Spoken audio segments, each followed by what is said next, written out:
People around town didn't talk about the old house on the hill much because there was nothing out of the ordinary about it. It was just a little house that sat too far back off the road. From the streets, you could barely see it tucked away in the shadows. But everyone knew it was there. It was occupied by a couple living there, but no one ever saw it. Even the delivery driver said the same thing. They delivered there on occasions, but the packages were always gone by morning. One night, a storm rolled through the county. Heavy rain and wind pushed the trees sideways. Lightning rippled across the sky. There were power outages everywhere. It was really chaotic that night. The whole town went dark except for that one house.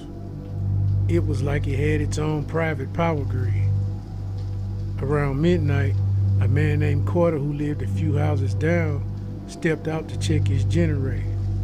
When he glanced at the house, he noticed something that stopped him in his tracks. The front porch light was on, and the dining room light was on also. The next morning, Carter walked up the hill to snoop, just to see if the storm knocked anything down. The driveway was still dry, the grass was still wet, and the porch light was off. He knocked on the door, no answer. He knocked again, still no answer.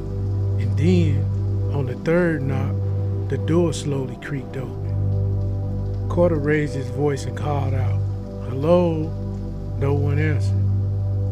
Carter stood there a second before he turned to walk away, but just as he turned to leave, he noticed 3 people staring at him. He paused and said nothing. He started to shuffle his feet carefully, testing the ground to find his first step. He had his hand on the rail as he shuffled backwards down the steps. The 3 figures started slowly approaching him. Carter turned suddenly to run. One of the figures appeared in front of him, and before he can react, Carter vanished into thin air. By sunrise, word had already spread.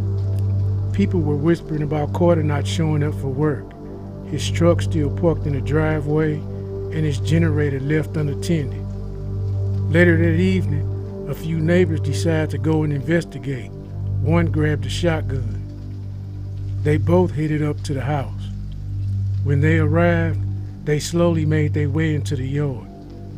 As they got closer to the door, one stayed behind while the other approached. The door was still slightly cracked. One of the neighbors gradually pushed the door open just to get a good view. He raised his voice and said, "Hello?" An echo returned his voice to him. He looked back at the other neighbor and waved him to come closer. They made their way inside and stood in the hallway just off the living room.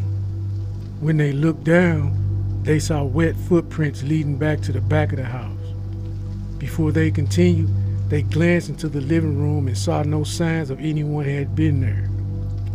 The living room was completely sealed off from the dining room. As they made their way toward the dining room, one clutching a shotgun and the other looking around in fright. They looked into the room and saw 3 plates of food sitting on the table, as if they'd been sitting there for years. They stepped into the kitchen. You could hear the hum of the refrigerator motor and a soft drip from the faucet. They looked for an exit in the kitchen, but the old house had no back door. There was an old dusty staircase leading up to the 2nd floor. As they made their way up the staircase, each step creaked louder and louder. When they reached the top of the stairs, there was a door directly in front of them, and it was locked. They moved on to both bedrooms.